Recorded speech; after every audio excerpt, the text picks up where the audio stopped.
Depuis 1989, des centaines d'acteurs du débat public sont venus échanger avec des étudiants et un public toujours plus large. Année après année, tous ceux qui ont participé à la Cité de la Réussite ont modestement essayé d'apporter leur pierre au débat citoyen. Partager des connaissances, s'intéresser, s'étonner, questionner, apprendre et comprendre les autres. Telles sont les valeurs simples que nous avons essayé de promouvoir depuis 3 décennies. Apprivoiser le temps en le retenant pour thème, voilà qui s'est imposé à la Cité. 200 temporalités vont s'entrechoquer pour fusionner en 2 jours intenses de débats portant sur l'éternel fugueur, ponctué d'échanges avec le public. Malgré cette chorégraphie d'idées rythmée par 50 débats, l'expérience humaine laisse penser que ces 2 jours ne dérogeront pas à la règle qui étreint nos vies. Les mots, les questions, les accords, les rebonds, les doutes, les échanges, les désaccords et les rires seront trop vite emportés. Le défi de la désormais plus que trentenaire Cité de la Réussite ne sera pas de retenir le temps, mais d'y créer ce que l'on retient.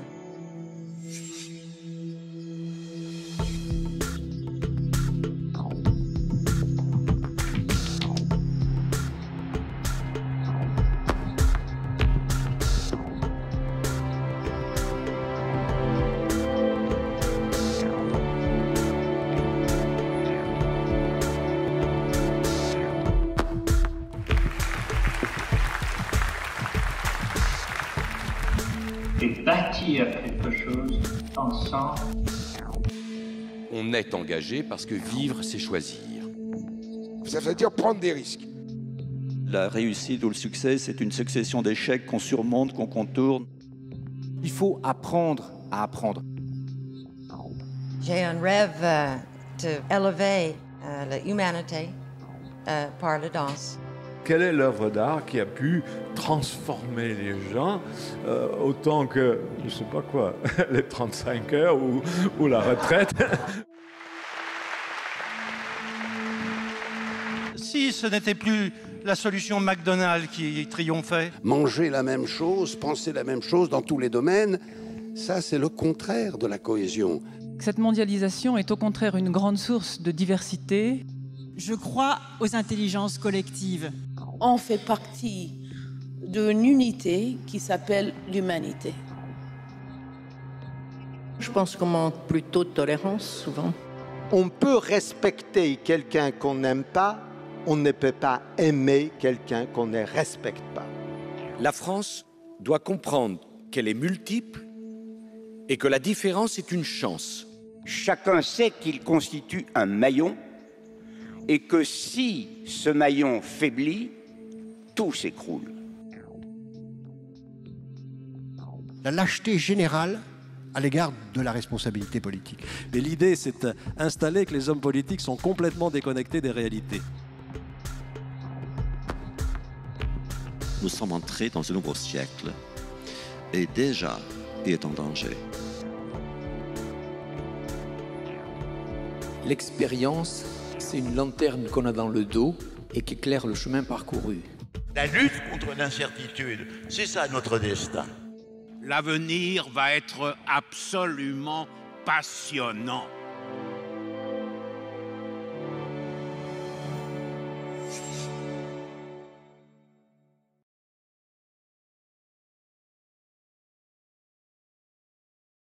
Bonjour à tous. Merci de venir nous écouter. On va essayer d'être à la hauteur de tous ceux qui ont pris la parole avant nous et dont vous venez de voir quelques images.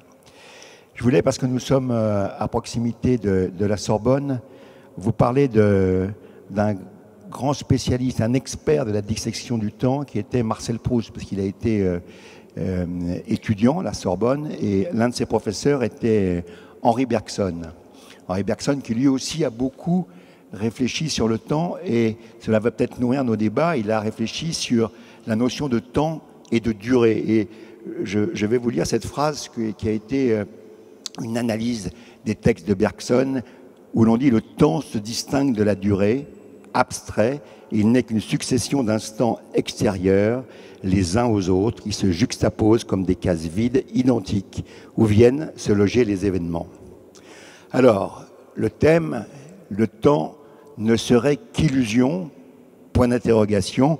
Pour nous aider à répondre à la question, je vous présente nos 2 experts, Thierry Derez, Vous êtes le président directeur général de Covea, qui est le leader de l'assurance, une correction peut-être, comme président directeur général, non, tout va bien, qui est le leader de l'assurance mutualiste. Pour l'assurance, et en particulier pour le secteur mutualiste, le temps, vous aurez l'occasion de nous le dire, est un paramètre essentiel. L'assurance, c'est le temps.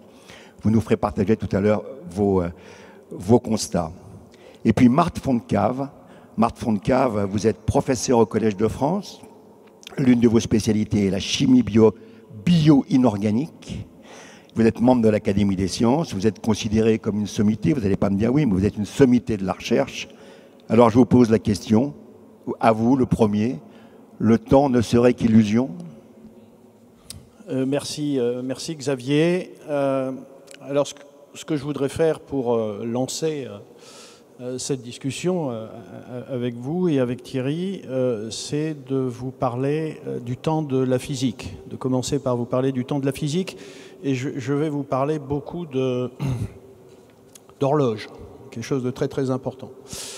Alors je ne suis pas physicien, comme vous l'avez entendu, mais néanmoins c'est un sujet qui m'intéresse bien sûr, comme pratiquement c'est vrai pour tous les scientifiques. Mais il s'avère que j'ai eu la chance, parce que c'est un ami, puis que je l'ai rencontré il n'y a pas longtemps, de discuter de ça avec mon ami Serge Haroche, alors grand spécialiste pour le coup, aujourd'hui professeur honoraire au Collège de France, prix Nobel de physique en 2012, et je vous invite à lire ce livre, et qui a publié un livre qui s'appelle La lumière dévoilée. C'est l'histoire de sa vie, mais c'est aussi l'histoire de la lumière, cette physique d'ailleurs qui a intéressé Einstein, dont je vais dire quelques mots. Alors, l'intuition que nous avons tous, l'expérience humaine du temps, c'est bien sûr qu'il y a un passé, un présent et un futur, et que la flèche du temps, appelons-la comme ça pour le moment, a un sens unique, une seule direction, qui fait passer inéluctablement un moment présent, ce moment où je vous parle, très rapidement, tout de suite il nous échappe, dans quelques secondes, puis dans quelques minutes, et puis ce moment, ça sera un passé dans quelques années, enfin, si ce que je vous raconte est suffisamment intéressant et mémorable pour que vous en souveniez dans quelques années, ce qui n'est pas absolument sûr. Alors, à côté de cette intuition très forte, profonde, que tout le monde partage, hein, passé, présent, futur, etc., eh bien, on continue, comme on le fait pendant ces 2 jours, et puis spécifiquement aujourd'hui, on continue à se poser la question, le temps est-il une illusion?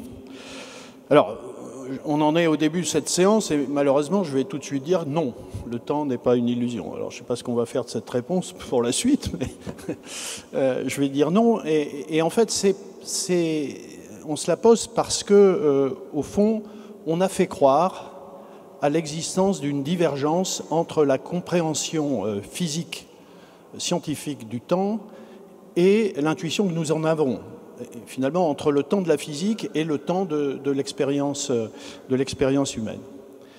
Et l'illusion, et alors ça c'en est une, de cette divergence, s'explique essentiellement dans l'histoire de la physique par une forme d'incompréhension de la théorie de la relativité restreinte, puis générale, d'Einstein, qui peut nous conduire à dire qu'elle remet en cause le caractère objectif du temps.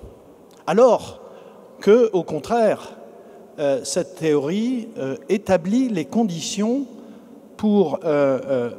qui permettent de définir le temps comme une quantité mesurable avec une très très grande précision à l'échelle de la Terre, mais aussi au-delà dans l'univers. Donc le temps de la physique. Je vais commencer bien sûr par la première, la physique classique, la physique de Newton. Celle qui explique la plupart des phénomènes que nous vivons. Cette physique, elle suppose que l'on peut objectivement dire si un événement a lieu avant, après ou en même temps qu'un autre événement, et le temps est justement ce qui permet d'ordonner ces événements dans l'univers. Ce temps permet aussi de définir une vitesse, hein, des mètres par seconde, ou des accélérations, des vitesses par seconde. Et donc, par conséquent, on est capable de mesurer le temps dans cette physique qui sépare deux événements.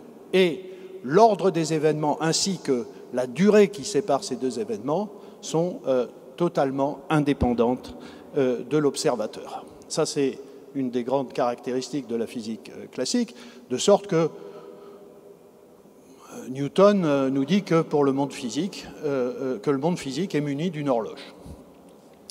Très bien. Alors, avec Einstein et sa relativité restreinte, on élimine totalement, et c'est une forme de révolution, la caractéristique newtonienne de la simultanéité absolue. La détermination des événements qui se produisent au même instant dépend du mouvement des observateurs, de sorte que deux observateurs qui se déplacent à des vitesses différentes ne seront pas d'accord sur l'instant où se produit le même événement. En d'autres termes aussi, le temps est différent ou s'écoule différemment pour deux observateurs qui se déplacent l'un par rapport à l'autre. Et c'est bien ça, cette sorte de remise en cause d'un temps universel, cette complexité-là, qui en effet conduit à dire que même pour la physique, eh bien finalement le temps n'existait pas, qu'il était une illusion. Alors, je veux essayer de vous démontrer, et c'est là que je vais vous parler des horloges, je voudrais vous parler de cette chose-là qui est à la fois, de mon point de vue, une preuve de l'existence du temps physique, et aussi un développement scientifique assez formidable, et je vais en donner quelques éléments. Alors, en réalité, il faut savoir que le temps est une grandeur qui est mesurée depuis des siècles de façon de plus en plus précise. C'est probablement, peut-être je le redirai, mais c'est probablement la grandeur physique que les physiciens déterminent avec le plus de précision aujourd'hui. Et à partir de là, ce temps aussi joue un rôle absolument essentiel dans le développement de théories scientifiques profondes et également dans les activités humaines les plus banales. Et cette mesure du temps, elle se fait par quoi? Elle se fait par des horloges. Et donc, on va développer plusieurs points. Premièrement, le temps, qu'est-ce que c'est? Eh bien, avec ce que je viens de dire, le temps, c'est exactement ce que mesurent les horloges. Qu'est-ce que sont les horloges? Elles fonctionnent toutes selon le même principe. C'est un dispositif qui compte les occurrences successives d'un mouvement périodique qui se répète continuellement à l'infini. Alors oui, ces horloges sont de plus en plus précises, et donc si l'on compare les différentes horloges entre elles, eh bien qu'est-ce qu'on va constater? On va constater une constance parfaite du rapport de leur fréquence. Que ceci soit possible est juste la preuve parfaite qu'il existe un temps et qu'il est observable. Et donc, effectivement, le temps est une des quantités les mieux mesurées que les savants, que les physiciens maîtrisent. Donc, en conclusion de cela, et je continuerai un peu sur les dernières horloges, en conclusion de cela, parce qu'il est mesurable, parce qu'il est mesurable par des horloges extrêmement précises, oui, le temps existe, et pour un scientifique comme moi, il n'est pas illusion d'une certaine façon. La question ne se pose pas, ou si elle peut se poser, c'est parce qu'elle recouvre d'autres choses qu'on va discuter tout à l'heure. Alors, sur ces horloges, juste pour terminer, j'ai un peu de temps encore, oui, je crois. Tout à fait. Ouais. Avec les toutes dernières horloges les plus précises, hein, ce sont les horloges atomiques qui sont apparues à la fin des années 50. On a donc des horloges à base d'atomes comme le césium ou le rubidium En fait, c'est des horloges qui comptent la fréquence de rotation du moment magnétique électronique de ces atomes. Et ces fréquences sont 1 million de fois plus élevées que celles des horloges à quartz. Et il y a une autre chose, peut-être je le redirai tout à l'heure dans la discussion, il y a une autre chose qui est très importante, c'est qu'on n'a plus de fait d'horloges qui sont construites par l'homme et qui sont sensibles à des tas de choses, la température, effectivement la manipulation, le vieillissement des artefacts, etc. On a aujourd'hui des atomes, uniquement des atomes, qui sont des entités immuables, inusables, et dont les fréquences dépendent uniquement de constantes fondamentales de la nature. Donc, non sujettes à manipulation par l'homme. Alors ces horloges, elles ont conduit par exemple à un résultat, à une découverte absolument fantastique, hein, qui est le GPS. Et j'en profite pour dire que c'est parce qu'on a introduit des corrections relativistes grâce à Einstein dans ce GPS qu'on a cette très très grande précision. Si on n'avait pas les corrections relativistes, on ferait une erreur de plusieurs kilomètres. Alors, je termine.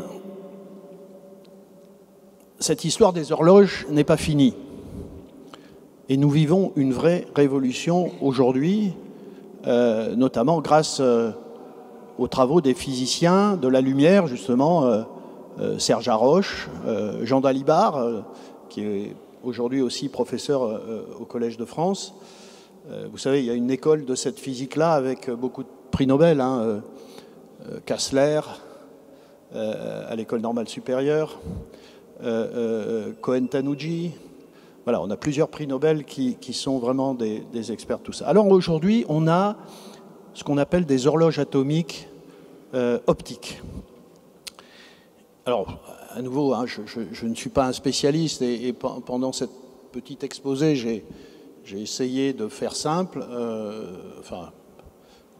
Voilà, je ne peux pas rentrer dans le détail précis, j'essaye de vous donner les grandes idées. Là aussi, c'est pareil, c'est assez compliqué, mais ce qu'il faut retenir, c'est que c'est les ordres de grandeur.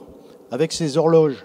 Ah oui, j'ai oublié de dire qu'avant cette étape-là, pour vous donner un ordre de grandeur de la précision, c'est quand même quelque chose qu'il faut avoir. Sur les atomiques, pas les atomiques optiques, hein, donc je vais y revenir, mais sur les horloges atomiques, les incertitudes relatives sont de 10 puissance moins 14. Qu'est-ce que ça veut dire? Ça veut dire 1 milliardième de seconde par jour, l'erreur. De sorte que deux de ces horloges synchronisées aujourd'hui ne se différencieront que de moins d'une seconde dans 3 millions d'années. C'est pour vous donner la précision. Maintenant que je parle des horloges atomiques optiques, celles-là, elles sont basées donc sur la fréquence de laser. Et là, la fréquence optique est de l'ordre d'une centaine de térahertz, qui est 100 000 fois plus grande que la fréquence micro-ondes de ces horloges atomiques dont je parlais à césium, qui sont si formidables, ces horloges à GPS. Eh bien, ces chiffres-là montrent que l'incertitude relative de ces nouvelles horloges qui vont arriver sur le marché, si j'ose dire, est maintenant non pas de 10 puissance moins 14, mais de 10 puissance moins 19. 100 000 fois moins d'erreurs. Vous voyez que déjà c'était... Alors, pour vous donner un ordre de grandeur, qu'est-ce que ça signifie? Ça signifie que vous prenez deux de ces horloges, vous les synchronisez au moment du Big Bang, c'est-à-dire il y a 14 milliards d'années. Eh bien, aujourd'hui, elles dévieraient l'une de l'autre d'un vingtième de seconde. Voilà ce que ça veut dire. Donc, ça, c'est voilà, l'élément que je voudrais vous apporter. En tout cas, non, la relativité restreinte ne dit pas tout est relatif, même le temps. Je te laisserai raconter l'histoire. Mais nous dit que nous avons la physique et les outils pour mesurer une grandeur, le temps, et que parce que on peut la mesurer, parce que c'est avec cette précision absolument incroyable que le temps existe. Voilà, merci. Merci Marc. Alors, si comme moi, vous pensez que le temps de cette écoute n'est pas une illusion, ce qui reste pour moi une illusion, c'est peut-être d'avoir tout compris. Mais je pense qu'on s'en approche. Merci beaucoup Marc. Alors, au fil des siècles, le temps a été constitutif de, évidemment, notre histoire, l'histoire des hommes, et pas que l'histoire des hommes. Et je crois que c'est, Thierry, votre expertise aujourd'hui, c'est de nous raconter ce que le temps a traversé, je dirais, au fil du temps, et comment il a constitué l'histoire. Alors, d'abord, je voudrais adresser des remerciements, par l'intermédiaire de Marc, à Albert Einstein. Je m'exprime, soyons clairs, en tant qu'assureur. Parce que d'avoir pu, grâce à la théorie de la relativité, caler les GPS pour éviter des écarts sur les voitures de plusieurs kilomètres, vous n'avez pas idée du nombre de sinistres qui ont été ainsi évités. Donc, grand merci à Albert Einstein, même si peut-être, mais je mets ça en mineur, il ne l'a pas seulement fait pour ça. Sur le temps, une des caractéristiques, c'est que nous l'avons toujours interrogé. L'être humain a toujours interrogé le temps. On l'a interrogé parce que, d'abord, nous sommes, jusqu'à plus ample informé, les détenteurs d'un monopole qui est celui de la conscience. Après, l'usage qu'on en fait peut éventuellement prêter à débat, mais on a le monopole de la conscience. Et donc, nous nous projetons, et donc, notre curiosité s'applique à la dimension temporelle. Vous connaissez la théorie qui veut que les dessins sur les grottes effectués par les hommes des très très anciens temps étaient des manières de se rendre propices, les trajets, le nombre d'animaux qu'ils allaient croiser pour la chasse, et donc en espérant les oxyre. Donc, une très grande curiosité, d'abord par rapport au futur, puisqu'il faut assurer la subsistance et essayer de voir comment on pourrait s'organiser. Au fur et à mesure des siècles, cette curiosité a pris à utiliser différents moyens. Et là, on ne peut que rendre hommage à l'imagination humaine. On a commencé par regarder les foies des poulets, on a regardé les lignes de la main, on a découpé les poissons pour voir si l'arête était dans le bon sens. Bref, on a à peu près demandé à tout événement, à toute créature, d'être une lueur pour éclairer le futur. Un autre progrès a été accompli. On a commencé à lever la tête, on a regardé le ciel. Et l'astrologie, qui pendant très très longtemps n'a pas été dissociée de l'astronomie, a été d'abord un moyen de repérer des grands cycles temporels, et puis de faire parler ces cycles temporels avec une interprétation des mouvements des planètes, de savoir si tel mouvement aurait telle influence sur une partie de la population. Et puis, j'en viens à ce qui est le cœur de mon propos. Un progrès en appelant un autre, on a découvert l'assurance. Ben oui, l'assurance, c'est mieux que de regarder les foies des poulets, c'est mieux que de regarder le ciel avec les conjonctions Mercure, Vénus, Saturne, j'en passe et des meilleurs. C'est mieux que les 12 signes du zodiaque. C'est une discipline actuarielle, c'est-à-dire fondée sur le calcul.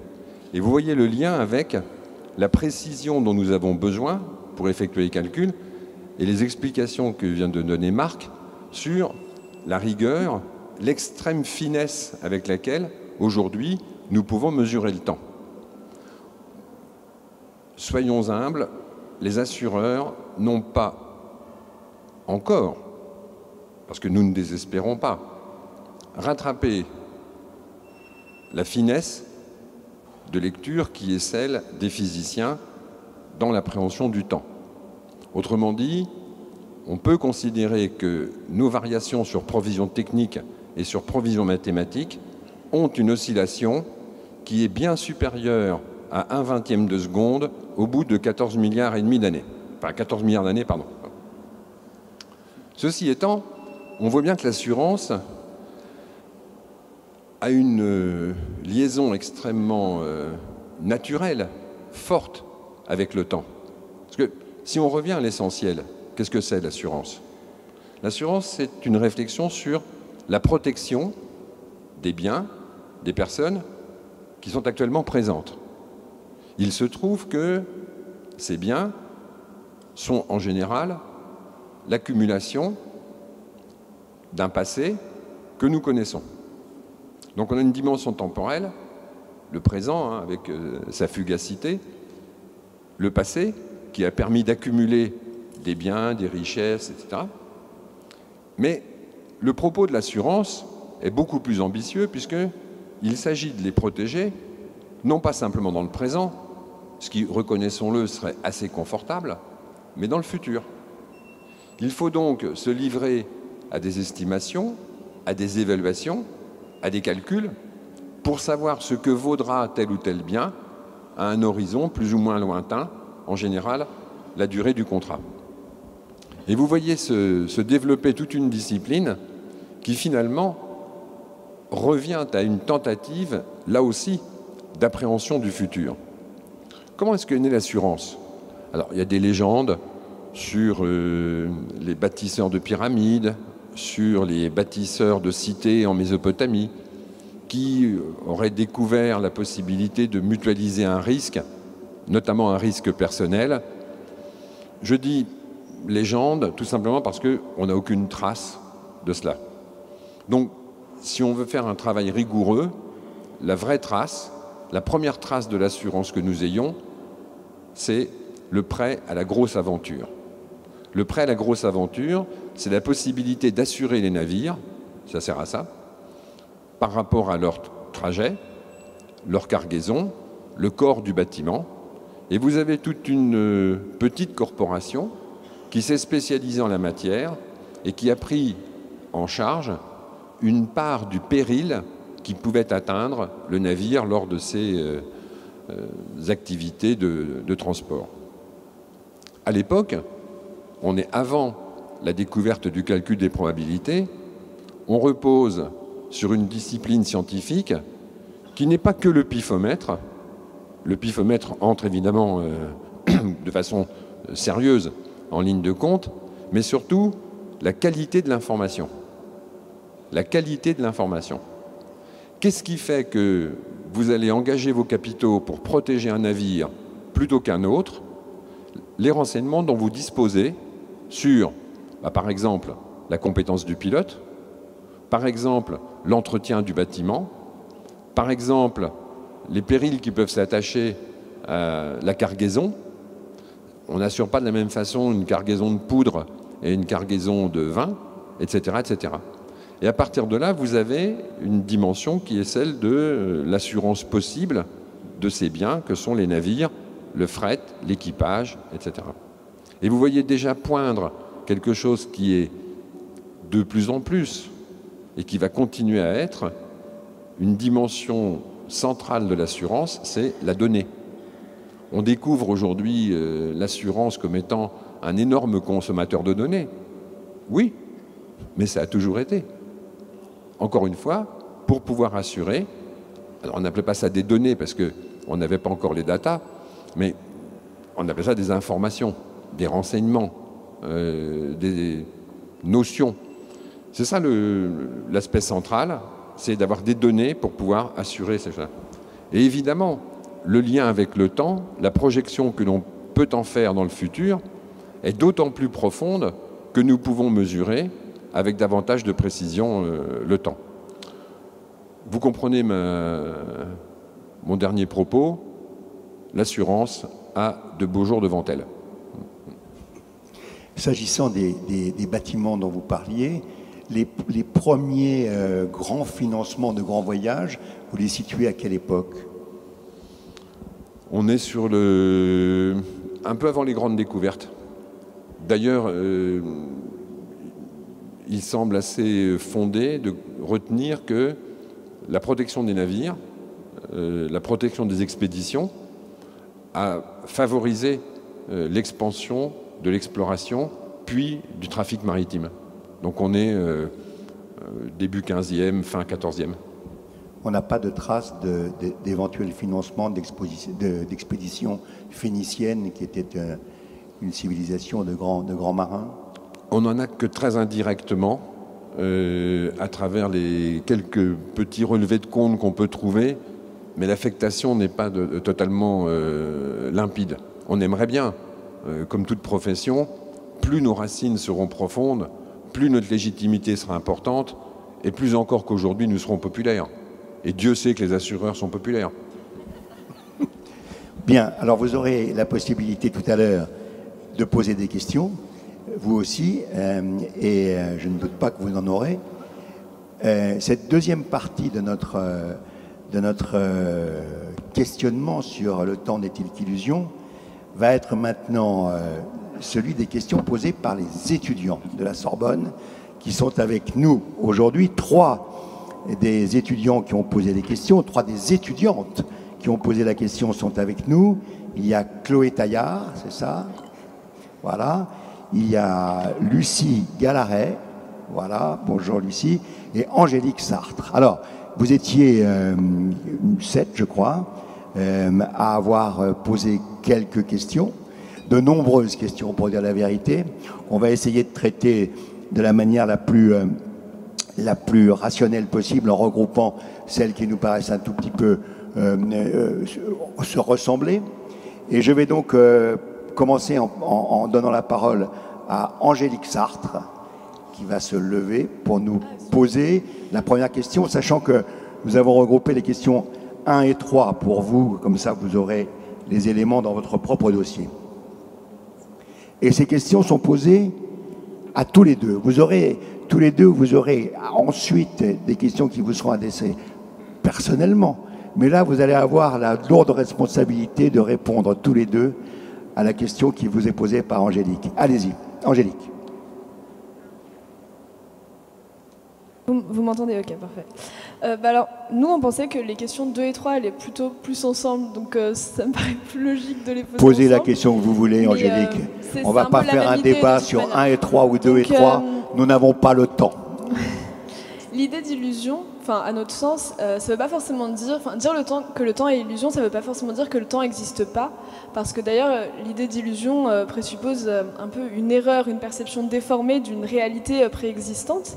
Et donc on pourrait se demander de quoi le temps est l'illusion, s'il n'est pas plutôt une hallucination qui serait une création totale de l'esprit, chose que vous avez remise en cause, monsieur Marc Fontcave, juste avant. Je ne sais pas si c'est clair. Alors Marc, hallucination, illusion?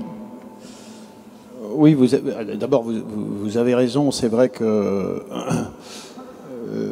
c'est parfois mis ensemble, et je l'ai fait moi-même en disant il n'existe pas, il pourrait exister, être une illusion, c'est ce que vous allez dire, c'est assez difficile à penser dans ces termes. Et vous rajoutez maintenant le mot hallucination, c'est assez difficile parce qu'une hallucination, c'est aussi la prise en compte de façon psychologique ou de quelque chose qui n'existe pas. Donc malgré tout, même si vous refusez le terme n'existe pas... Oui, justement, dire que le temps n'existe pas serait plutôt l'idée d'hallucination, là où l'illusion... ce serait plutôt peut-être l'idée de... après, vous avez remis en cause l'idée de divergence entre le temps vécu et le temps physique. Oui. Mais, bon, à nouveau, moi il m'est difficile de rentrer dans ce débat-là, puisque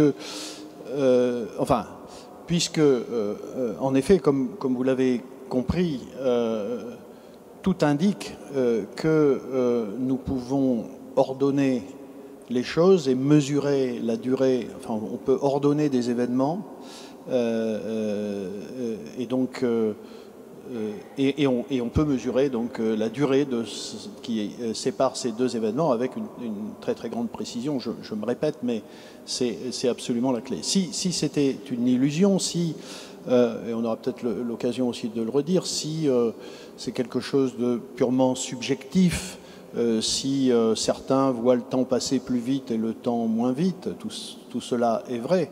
À ce moment-là, tout ce que j'ai raconté serait remis en cause. Or, ce n'est pas le cas. À nouveau, nous pouvons mesurer. Alors, vous voyez, deux personnes qui disent tiens, j'ai l'impression que ce qu'on a vécu il y a un jour, c'est il y a très longtemps, et l'autre dit bah non, moi ça me paraît être il y a peu de temps. Donc, ils peuvent se dire bah finalement, tu vois, le temps est illusion. Mais en réalité, c'est de l'ordre psychologique. D'ailleurs, il y a une question tout à l'heure qui est assez intéressante, qui est celle de savoir si c'est sensoriel. Voilà, j'aurais quelques éléments à dire là-dessus. Mais en l'occurrence, voilà, on peut avoir des sentiments différents, une psychologie différente par rapport au temps, mais comme la preuve est faite que ces deux personnes qui ont eu le sentiment de vivre des choses qui, plus ou moins rapidement, et qu'on a chronométré, et réellement le moment où ils ont vécu ça, l'un il pense que c'est il y a très longtemps, l'autre que c'est il y a très peu de temps, et que le temps est rigoureusement le même, c'est bien que ce n'est pas une illusion. Je ne peux pas répondre autrement que comme ça. Alors Thierry, on a cette question, est-ce qu'il y a une perception déformée du temps? Est-ce qu'on pourrait finir par accepter l'idée que cette perception du temps serait une hallucination? À quel moment on bascule dans une irrationalité de la perception? Je considère que j'ai un avantage par rapport à Marc, c'est que je ne suis pas un scientifique. Donc, je patauge dans le royaume de l'à peu près, de l'approximation, ce qui laisse quand même beaucoup de latitude. Je crois quand même me souvenir que Condillac a écrit un traité des sensations. Dans ce traité des sensations, il explique que quoi que nous voulions, quoi que nous espérions, nous sommes tributaires de nos sens. On ne peut que difficilement avoir de perception indépendamment de nos sens. Or, nous avons une perception du temps. Il suffit de retrouver quelques photos datant d'il y a quelques années et, à part quelques privilégiés, beaucoup d'entre nous constatent un changement. C'est donc que nous avons une expérience biologique. Alors, est-ce que c'est une expérience biologique du temps ou du devenir? Puisque vous savez qu'on a essayé de forger un vocabulaire de plus en plus précis autour du temps. Nous sommes dans le devenir. Nous vieillissons, nous changeons, d'autres êtres arrivent, etc. À partir de là, considérer que nous ne sommes en présence que d'une illusion, c'est un pas que j'ai du mal à franchir. Il y a simplement plusieurs facettes, plusieurs endroits d'observation du temps. Évidemment, l'endroit où le perfectionnement a atteint son plus haut niveau, c'est la physique. Pour les autres, je considère que, évidemment, nous sommes en train de mener ces travaux, en train de faire ces recherches. Je pense aussi, indépendamment de Condillac, à Freud. Qu'est-ce que c'est que le retour du refoulé? Si le retour du refoulé au sens freudien n'existe pas, s'il n'est qu'une illusion, le temps non plus n'existe pas, etc., etc. Autrement dit, il me semble que nous avons créé, et c'est heureux, un grand nombre de disciplines intellectuelles, et que chacune de ces disciplines intellectuelles interroge, à l'occasion, ou parfois de façon centrale, comme en histoire, la notion de temps. Et à partir du moment où ceux qui posent la question sont à des endroits différents du savoir, les réponses qu'ils peuvent obtenir, les angles de recherche sont aussi nécessairement différents. Je peux illustrer mon propos d'un thème. En histoire, un thème revient régulièrement, c'est la chute de l'Empire romain. C'est peut-être, avec l'assurance, la matière sur laquelle l'humanité a le plus écrit, juste après l'assurance. Quand on était dans une situation d'inquiétude, de guerre, le courant majoritaire en histoire était « Rome est tombée à cause des barbares ». C'était les barbares qui avaient effondré Rome. Puis, on est à l'époque de Gibbon, donc fin du XVIIIe, on voit poindre un courant laïque extrêmement fort. Le principal responsable, c'est la religion. C'est la phrase de, je crois, c'est Pigagnol. L'Empire romain n'est pas mort de sa belle mort, il est mort assassiné. Le coupable, c'est le christianisme. Clair, net, sans bavure, paf. Bon. Ensuite de quoi, on est rentré dans une période où on s'est dit finalement peut-être qu'une cause ne suffit pas complètement, on va les juxtaposer. Donc c'était un peu les barbares, un peu la religion, un peu la décadence des mœurs, qui a connu évidemment son acmé au moment du puritanisme et de l'époque victorienne. Pour les victoriens, c'était la dégradation, la corruption des mœurs romaines qui était le principal vecteur de l'effondrement de l'Empire. Très récemment, 3 ans, 4 ans, Kyle Harper, un historien américain, a publié sa thèse sur l'effondrement de l'Empire romain. Quelle est la cause principale de l'effondrement de l'Empire romain? C'est le changement climatique, les pandémies. Okay? Donc on interroge toujours le passé, le temps, à partir de notions qui nous intéressent. Ce qu'on veut, c'est savoir ce qui va nous arriver. Qu'est-ce qui va se passer? Où est-ce que je serai? Où est-ce que mes enfants seront? C'est cette question-là qui est posée. Et pour pouvoir répondre à cette question, on modifie les interrogations qu'on adresse au passé. Aujourd'hui, l'idée que la religion ait pu être responsable de la chute de l'Empire romain, reconnaissons-le, interpelle un peu moins. Qu'en revanche, c'est parce que les Romains, dans leur grande étourderie, aient oublié qu'il fallait soigner les populations, qu'il fallait faire attention pour les pandémies, qu'il fallait s'organiser en face de l'utilisation, par exemple, trop importante du chauffage au bois, etc. Là, ça nous parle. Parce que c'est nos questions, parce que c'est nos préoccupations, parce que c'est pour aujourd'hui et c'est pour demain. Donc notre curiosité, on peut l'appeler illusion si on veut. L'illusion, c'est de croire que nous posons toujours les mêmes questions au passé. Ça n'est pas vrai. Nous posons les questions qui nous intéressent. Et moi, je ne suis pas capable aujourd'hui de dire est-ce que les questions que nous nous posons ne sont que des illusions? Je ne sais pas. Oui, c'est très intéressant, d'autant plus que ça renvoie tout de même à ce que la question qui a été posée par Angélique Sartre, dont je rappelle qu'elle est de Paris 1. Eh bien, effectivement, vous resituez, Thierry, l'idée que la perception du temps, Marc a raison, le temps, lui, est immuable, il existe, et c'est simplement notre perception du temps c'est nous-mêmes qui fabriquons l'illusion. Si le temps n'est pas illusion, nous en fabriquons une forme parfois d'illusion en fonction du regard que l'on porte sur lui. De là à aller à l'hallucination, je pense que ça doit venir de temps en temps quand l'illusion devient insupportable.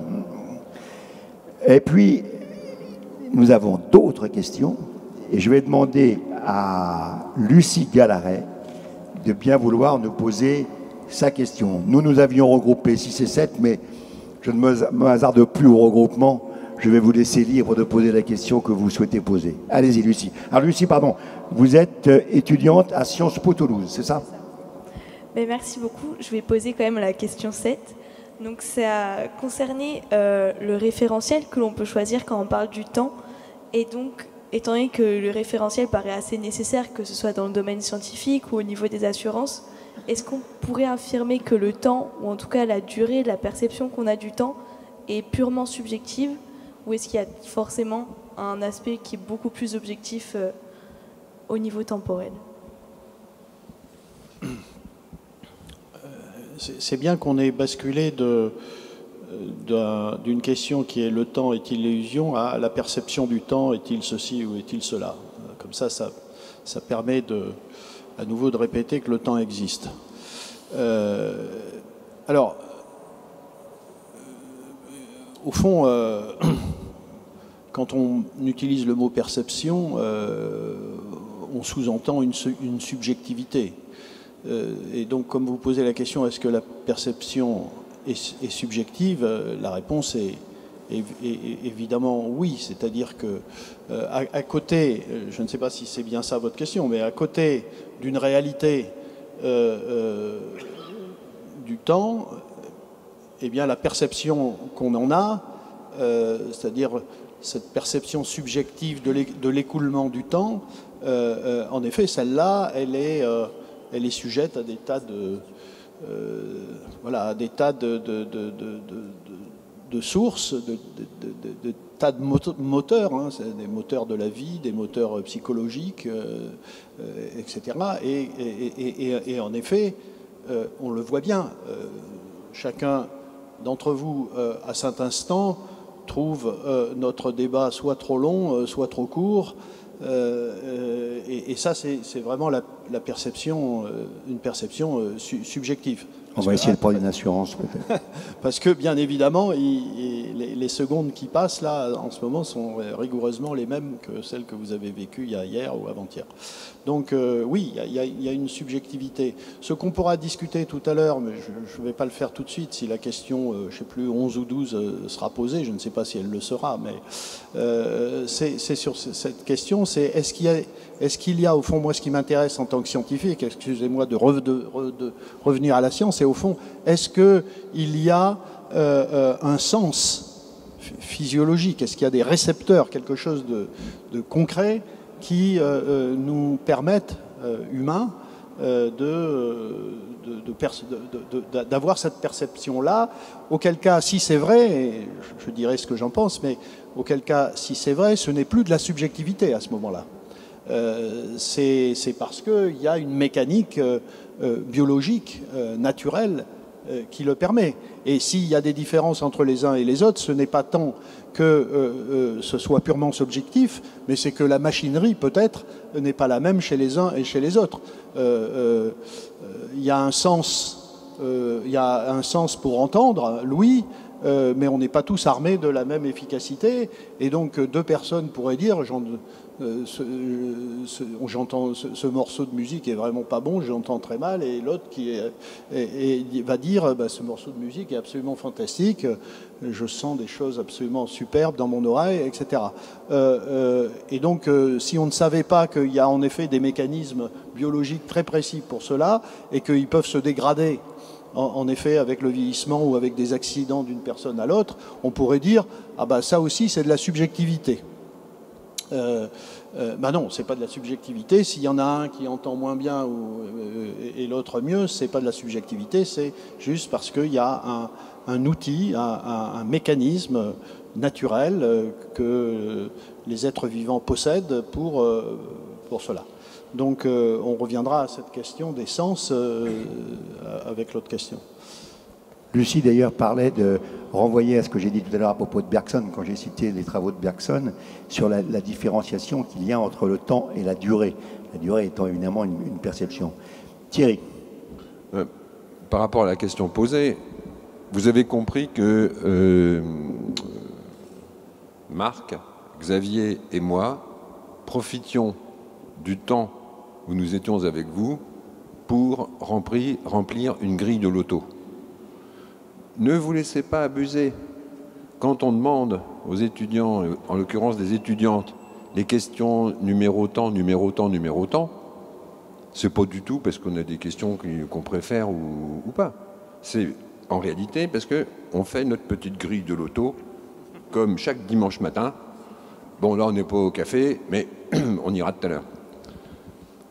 Sur la question donc, de la subjectivité, je ne reprends pas ce qui a été dit, notamment très bien par Marc, la subjectivité individuelle.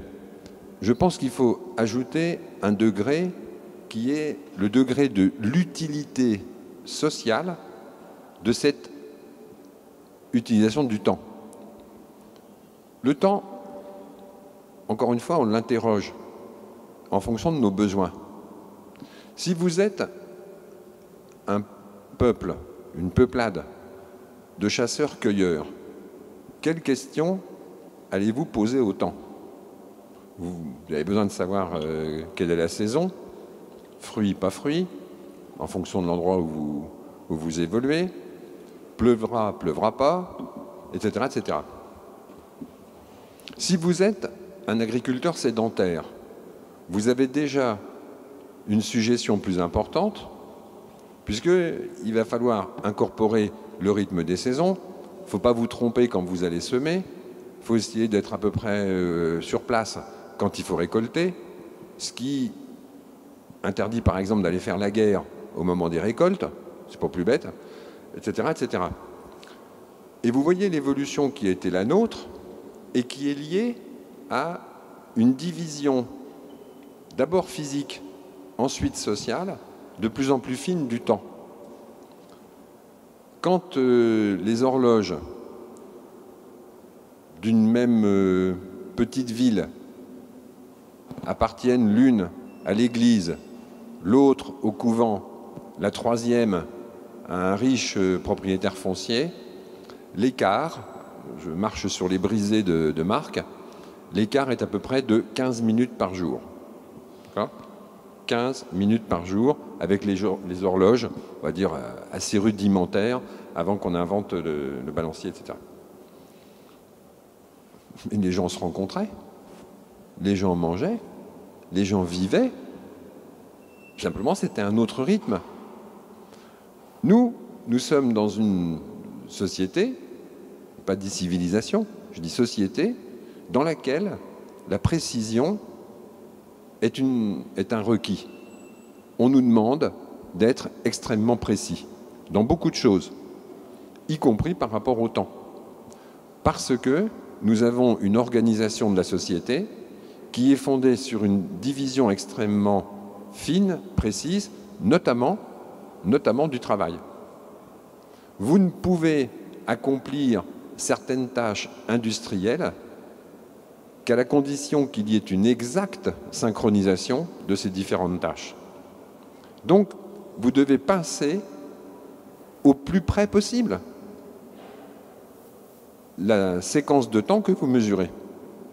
Pour ce faire, vous demandez aux scientifiques de vous trouver des machines qui vont de plus en plus précisément aller mesurer le temps. Et ensuite, grâce à cette mesure du temps, vous allez pouvoir développer non seulement des techniques, mais aussi une organisation de la société qui va être différente. Et ça, c'est quelque chose qui peut être labellisé subjectivité.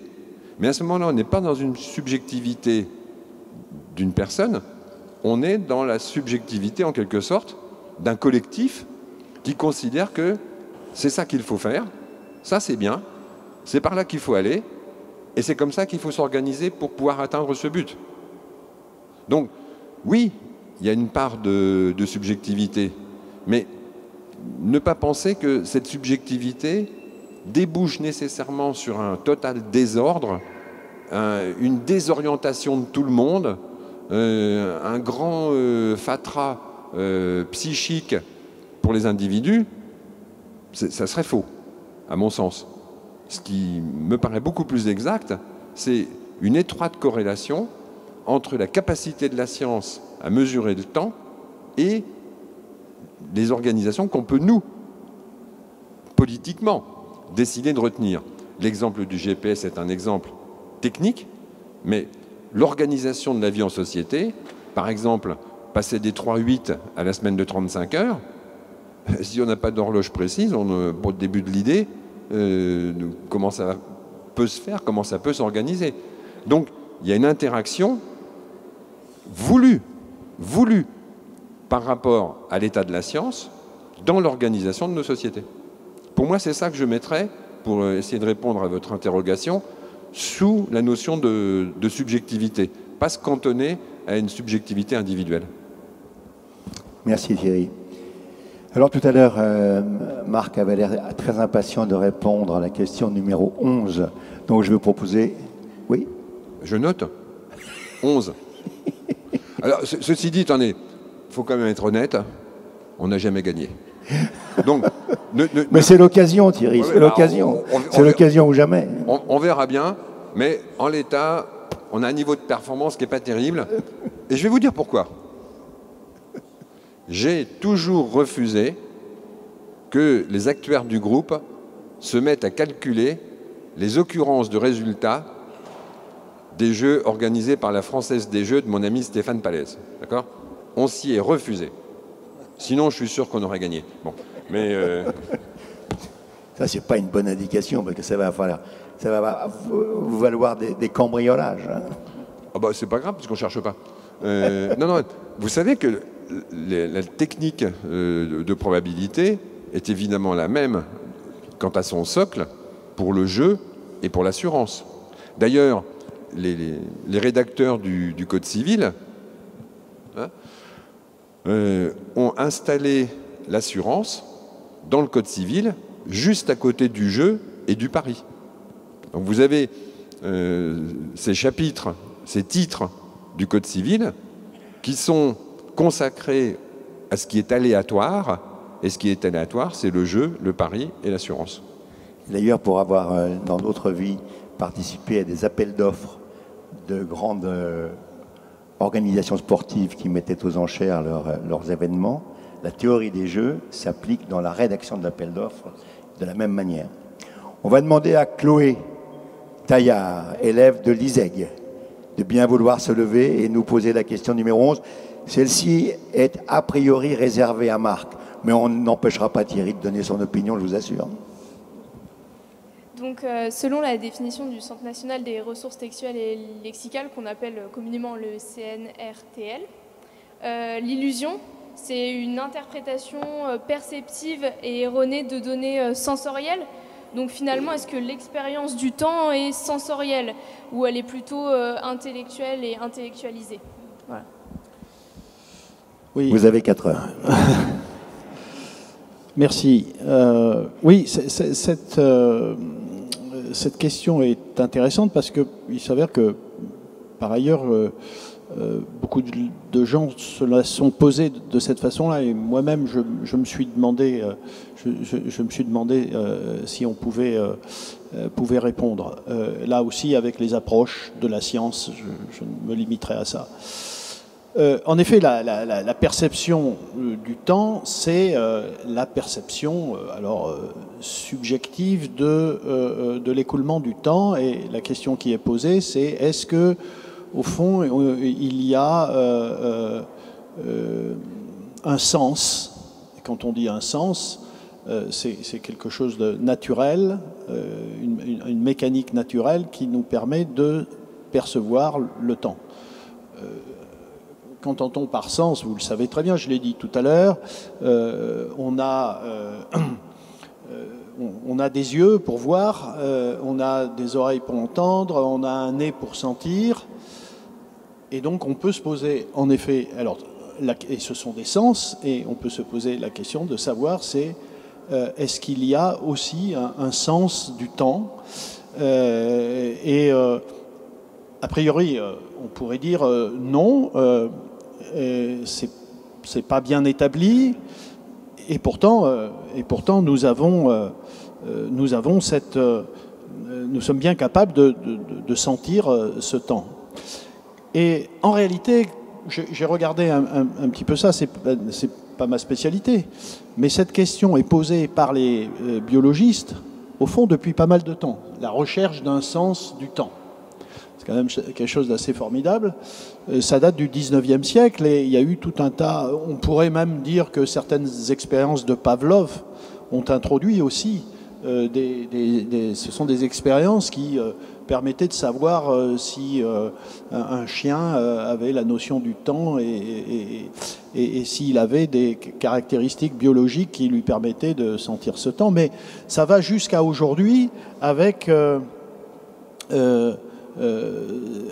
par exemple des expériences en imagerie cérébrale, qui sont aujourd'hui des techniques extrêmement développées pour comprendre le cerveau. Il y a une vraie révolution de la chimie et de la biologie du cerveau depuis une vingtaine d'années. Et donc, par exemple, avec ces techniques d'imagerie cérébrale, on a pu observer, on a pu mettre en évidence des ondes, alors qu'on appelle lentes, pas le temps de définir de quoi il s'agit, donc qui apparaissent par exemple lorsqu'un individu attend un stimulus se produisant après un délai précis donné.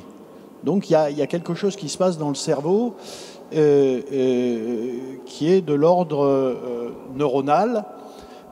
Et donc aujourd'hui les modélisations donc sur la base de réseaux neuronaux montrent qu'en fait le traitement de l'information temporelle peut être un phénomène émergent de la circuiterie neuronale.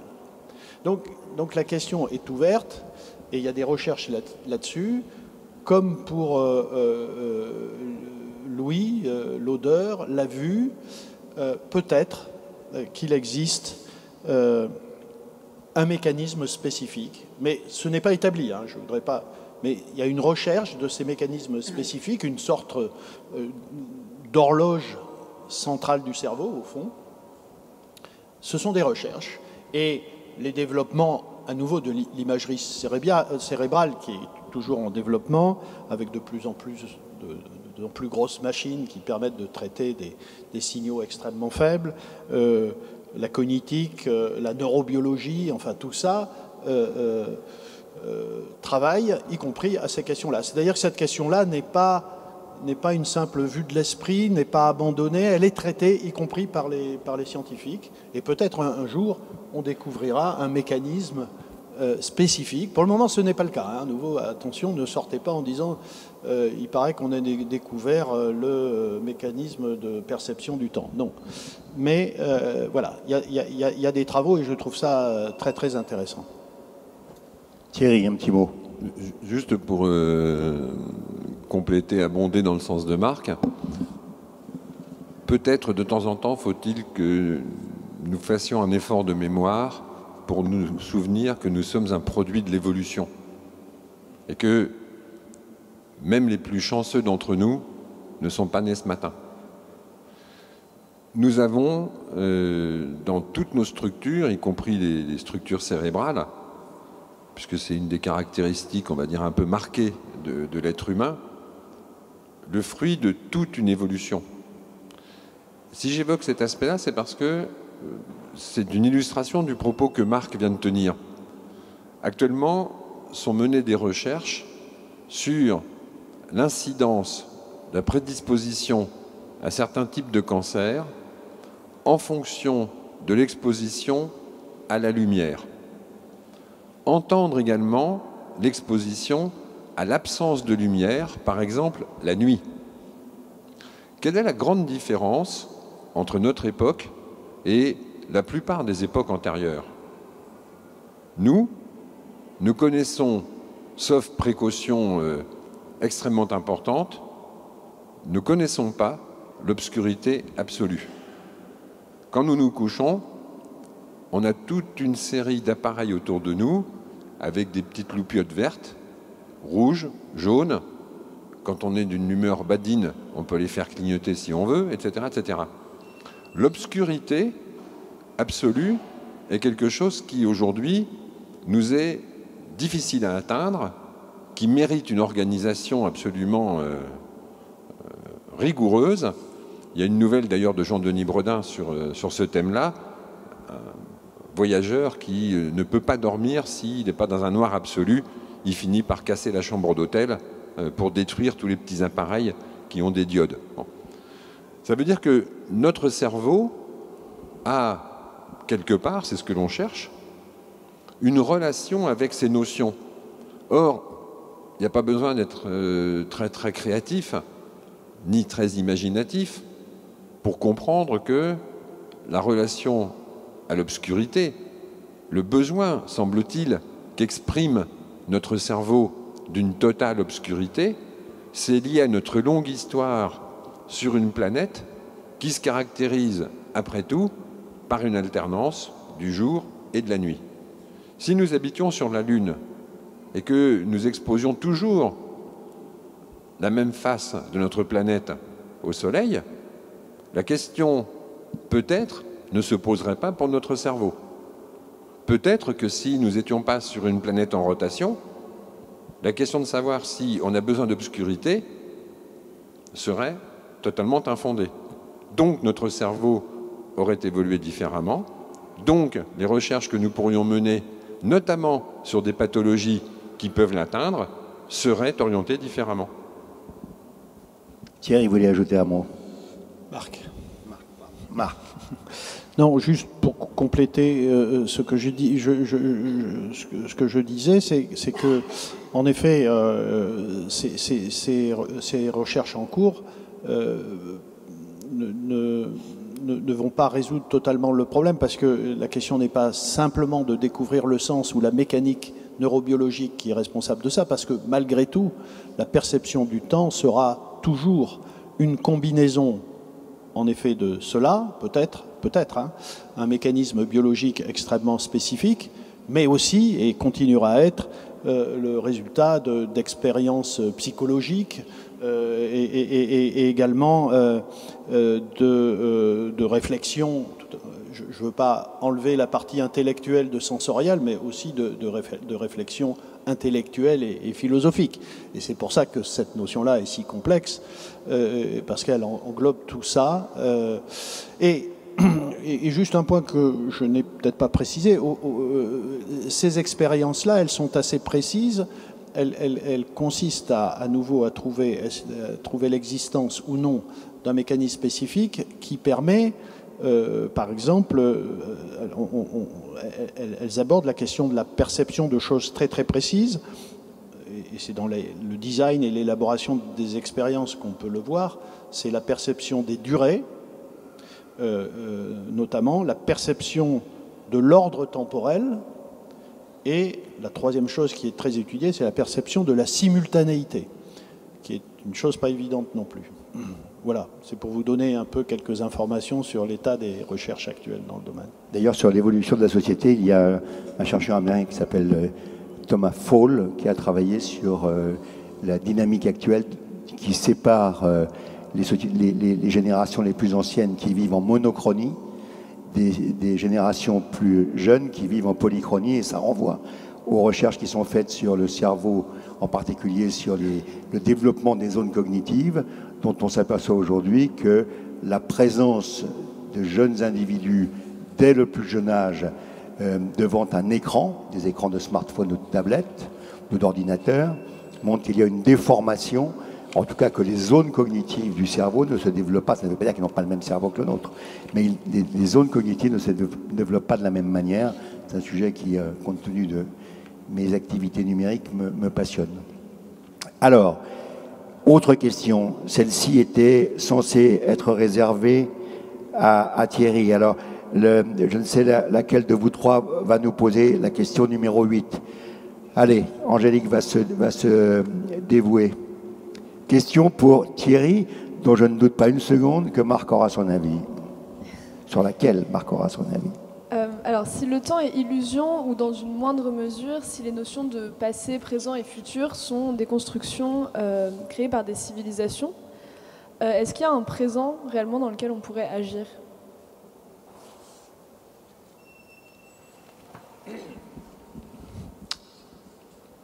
Il semble que oui, quand même. Parce que nous posons au fondement de notre société un principe de responsabilité.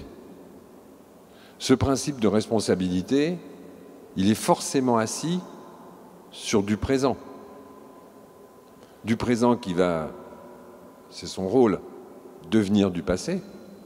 Mais vous ne pouvez être responsable que pour autant que vous avez prise sur les événements, sur ce qui arrive, sur les décisions qui sont mises en œuvre. Donc, ma réponse serait que, quel que soit le côté étriqué, mathématiquement infinitésimal du présent, nous avons, via le présent, un rôle. Non seulement je le crois, mais je l'espère aussi. Parce que si je réponds positivement à votre question, à savoir qu'on n'a aucun rôle du fait de l'exiguïté du présent, à quoi bon? À quoi bon réfléchir sur la transition énergétique? À quoi bon réfléchir sur ce que pourra être l'avenir, notamment des générations futures? Donc, je crains que le refuge derrière cette étroitesse du présent puisse servir d'alibi à des personnes qui souhaiteraient ne pas prendre de responsabilité. Or, il me semble que la dignité de l'être humain, c'est de prendre des responsabilités. Après, on peut en discuter. Elles sont l'objet de débats, de décisions, de retours en arrière aussi, qui sont à peu près incessants. Mais la dignité humaine, à mon sens, est liée à la responsabilité. Et donc, ne pas avoir de présent, c'est ne pas avoir de responsabilité. C'est une étrange société dans laquelle je souhaite que nous n'entrions pas. Merci Thierry. Je vois que le temps passe et on va peut-être maintenant donner la parole à la salle. Je ne doute pas qu'il y ait... Et notre grille est finie. La grille est terminée. Est-ce que nous avons une question dans la salle? La première est toujours la plus difficile à poser, mais le sujet est tellement riche que je ne doute pas que vous ayez quelques questions à poser à nos deux intervenants. Monsieur au fond. Ce n'est pas une question, c'est une réflexion. Nous étions dans l'obscurité et grâce à vous, nous sommes dans la lumière. Eh bien, ça mériterait une grille gagnante, ça. Une question, une autre question. Oui, au fond, une dame. Bonjour, j'ai une question à poser à propos de la notion du temps. Je crois qu'il faudrait différencier le temps mécanique du temps de la conscience. Restons sur le temps mécanique. Vous parliez d'horloge. On pourrait comparer un horloge à un outil qui mesure un rythme ou qui crée un rythme. Et appréhender ce rythme, c'est lui donner le nom de temps. Et je crois que le temps vit sur... Je ne suis pas scientifique, vous l'aurez compris, je ne suis pas langue maternelle français non plus, donc vous m'excuserez les erreurs. Mais je crois que la notion du temps se produit à travers la conscience du temps qui est subjective. Et dès que nous passons à l'objectivité d'une mesuration qui est rythmique, qu'on pourrait nommer temporelle, mais que je préfère nommer rythmique, nous sommes dans un autre espace, voilà, dans une autre option. Et je me demande si le temps, s'il était mécanique, et si la perception de cette mécanicité serait individuelle, on pourrait peut-être dire que c'est une illusion. Oui, voilà. Marc, question compliquée qui renvoie d'ailleurs à l'appréciation que Nietzsche avait lui-même du temps et de sa corrélation avec la musique, donc le rythme. Oui, non mais... alors, à la fois, vous avez raison vous utilisez le mot rythme, et au fond, moi, j'ai utilisé le mot fréquence, mais ça veut dire à peu près la même chose. En effet, toutes les horloges dont j'ai parlé sont basées sur des fréquences d'oscillation. Donc,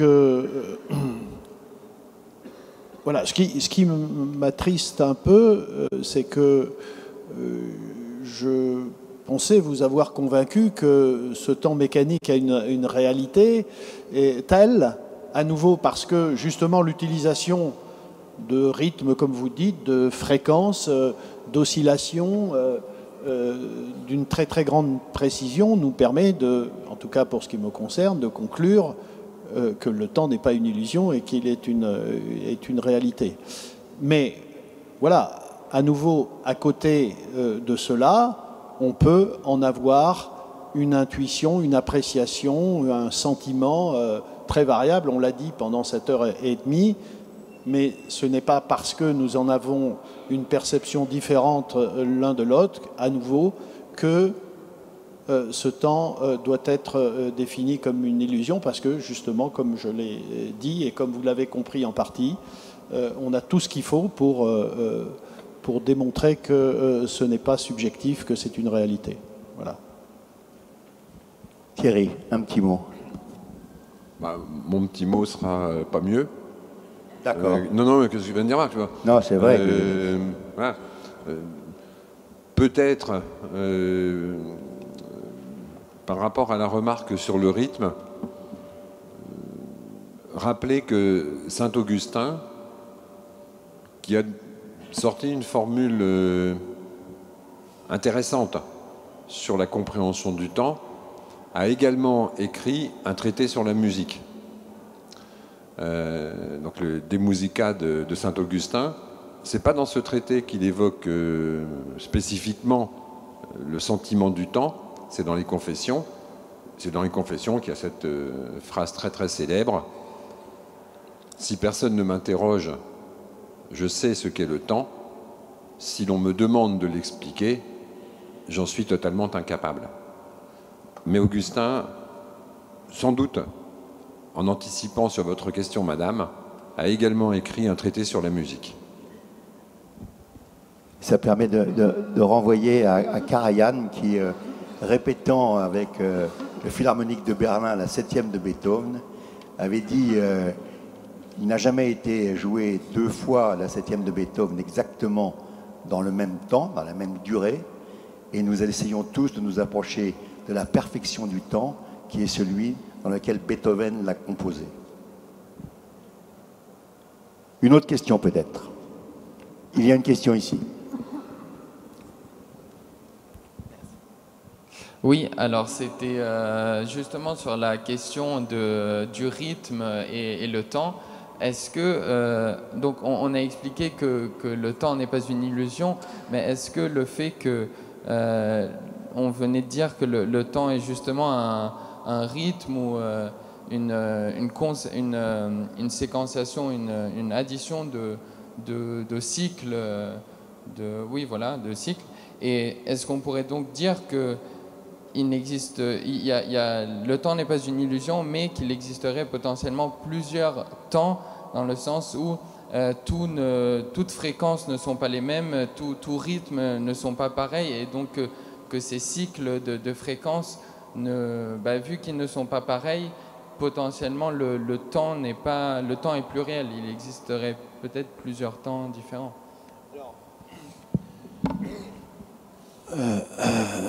En effet, les fameuses fréquences d'oscillation utilisées par les horloges dont j'ai parlé sont toutes différentes. Les horloges à quartz, les horloges atomiques dont j'ai parlé, les horloges atomiques optiques, le balancier des horloges de nos grands-mères. Bon. Mais il ne faut pas prendre le fait que ces outils résonnent à des fréquences différentes pour dire qu'il y a des temps différents. Ce qu'on observe, c'est que les rapports des fréquences sont toutes constantes. Voilà. Et c'est bien parce que ces rapports de fréquences sont constants que, en effet, la conclusion est il n'y a pas plusieurs temps, il n'y en a qu'un seul. Voilà. Votre question peut-être fait aussi écho à la tentative scientifique de réconcilier la théorie de la relativité avec la mécanique quantique. On a donc, me semble-t-il, forgé la théorie des cordes. Et sur cette théorie des cordes, on peut avoir des univers qui sont des univers distincts, dissociés, non seulement temporellement, mais évidemment dans l'espace, dans le monde physique. Je ne suis pas un spécialiste du sujet, mais vous avez là aussi une façon dont notre humanité interroge des connaissances dont, dans un premier temps, on considère qu'elles sont inconciliables. Le travail est encore à faire. Je ne désespère pas, depuis la découverte du boson de Higgs, qu'on puisse réconcilier la mécanique quantique et la théorie de la relativité. Simplement, c'est plus de mon âge. Je posais une question à Marc qui était: emportons une horloge la plus sophistiquée, avec une horloge à la fois quantique, quartz et autres lasers, et je l'emporte avec moi dans une fusée qui va se déplacer à la vitesse de la lumière. La même horloge reste ici à la vitesse que nous connaissons sur cette planète. Je fais un voyage, que va indiquer l'horloge lorsque je serai revenu de ce voyage? La même chose. Donc elle n'aura pas varié par rapport à celle qui est restée.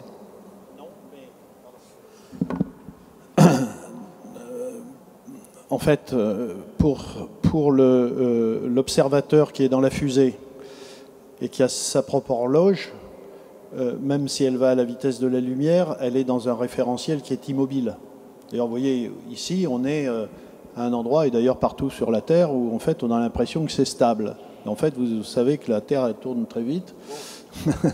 Oui. et simplement, bon, voilà. Donc, l'horloge, enfin, pour l'observateur qui est dans la fusée, et pour l'observateur qui est sur la Terre, le temps sera le même. Thierry ? Non.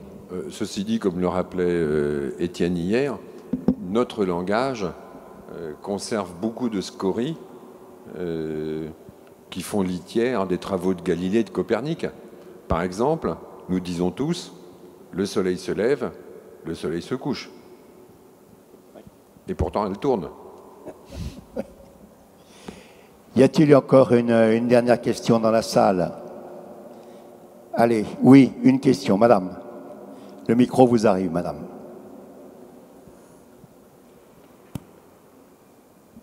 Merci beaucoup. Je suis absolument désolée, car je pense que je n'aurai pas beaucoup de ce temps dont vous parlez, qui est chronos. Mais j'aurais beaucoup à dire.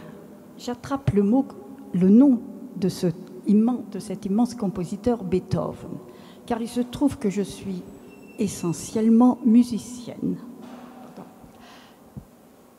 J'ai été d'abord interprète à l'opéra, on n'en parle pas, malgré la reconnaissance. Mais je n'étais pas satisfaite. Des parties de moi-même demandaient à vivre, et ces parties, ça s'appelle la créativité. À l'heure où je vous parle, j'ai composé toute une œuvre qui est une musique. Sauf que, même si, lorsque j'avais 20 ans, je commençais de vouloir traduire ma musique intérieure avec l'écriture convenue, les blanches, les croches, etc., cette musique n'était pas le miroir de ma musique intérieure. Cela dit, cela explique qu'il eût fallu des années d'études avec des plus grands compositeurs pour que je puisse traduire avec l'écriture convenue mes états d'âme, ma musique. Mais j'ai laissé faire le ciel et j'ai composé une œuvre, non pas avec des croches, si on veut, et des blanches, etc., mais avec des mots. Or, en neurosciences, quand on passe le cerveau d'un créateur, pas interprète, hein, bien que certains interprètes, très peu, soient à niveau, Georges Steiner l'a dit, au niveau du créateur. Ça arrive.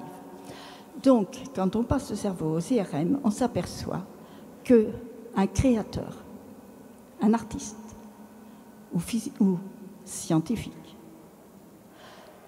c'est exactement les mêmes aires AIRES du cerveau qui s'activent. À l'heure actuelle, je collabore depuis 8 ans avec quelqu'un qui est un très grand musicien et qui est à Stanford. Il est parti à Stanford avec sa femme il y a 3 ans. Il s'appelle Archip Yepmou et je collabore avec lui précisément sur Beethoven. Parce que Beethoven, et mon ami Archip l'a donc démontré, Beethoven, son père était africain, un black. Moi, je suis avec l'Afrique, entre autres. Mais, pour comprendre, est-ce que tout le monde parle anglais? Je peux le dire en anglais, parce que la phrase clé de ma partition, elle explique tout. Alors, je le dis en anglais très vite, et après je traduis en français s'il y a des gens qui ne comprennent pas. Et si vous pouvez poser votre question en Ma même temps. question, alors... Voilà. Avez-vous entendu parler de ce qu'on appelle... Alors moi, je suis dans la physique mécanique quantique. Avez-vous entendu parler de la conscience intuitive extra-neuronale? Pas dans le cerveau. Hein. Avez-vous entendu parler de la conscience intuitive extra-neuronale? Jean-Jacques pas Charbonnier. récemment, je crois. C'est Jean-Jacques Charbonnier. Pas avant aujourd'hui. Pas avant aujourd'hui. Et je peux être même bon très précis quant au temps. Midi et demi. Ah bah voilà. Alors, je vais vous donner des papiers. Hein. J'ai préparé des papiers. Parfait. Mon nom, Linden Blossom. Je suis professeur. J'ai beaucoup d'étudiants publics, évidemment, un peu en France et surtout dans les autres pays. Car la France étant un pays laïque, il y a des sujets dont on ne peut pas parler. Étienne Klein est adoubé au système, pas Philippe Guillemont. Donc nous pouvons parler de ces choses qui sont des réalités. J'ai fait les études en psychiatrie, ce n'est absolument pas. Alors mon nom c'est Linden Blossom. Merci Madame Blossom. Merci beaucoup. Je remercie la salle, je remercie nos étudiantes, je remercie surtout nos intervenants, Thierry Derez, Marc Foncave. Merci beaucoup de votre... merci beaucoup de vos lumières. Merci à tous.